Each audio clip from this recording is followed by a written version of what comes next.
Realme C11 2021 model computer ছাড়া bypass করার জন্য সব ট্রিক্স আমি ট্রাই করে দেখে নিয়েছি, কোনোটাই কাজ করে না।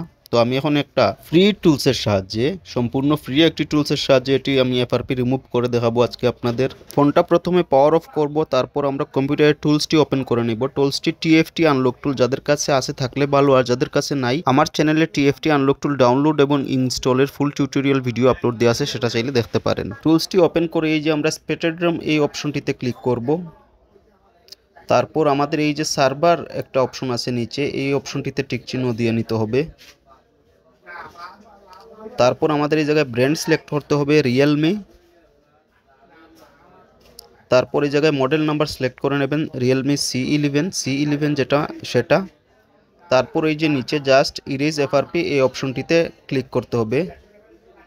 আমি আপনাদের দেখে দিচ্ছি এই অপশনটিতে erase FRP SPT erase FRP, এখানে ইয়েসে ক্লিক করুন। এখন ফোনটিকে পাওয়ার অফ অবস্থায় ভলিউম আপ এবং ডাউন প্রেস করে একসাথে ইউএসবি কেবলটা কানেক্ট করুন। তো দেখুন আমাদের টুলসটা কিন্তু কাজ শুরু করে দিয়েছে এবং 5 থেকে 10 সেকেন্ডের ভিতরেই আমাদের টুলসটা এফআরপিটা সম্পূর্ণরূপে রিমুভ করে দেবে। যখন আমাদের টুলসে কাজটা ডান দেখাবে তখন আমরা জাস্ট কম্পিউটারের কেবলটা মোবাইল থেকে খুলে ফোনটা পাওয়ার অন করে নেব, দেখবেন আর এফআরপি নেই।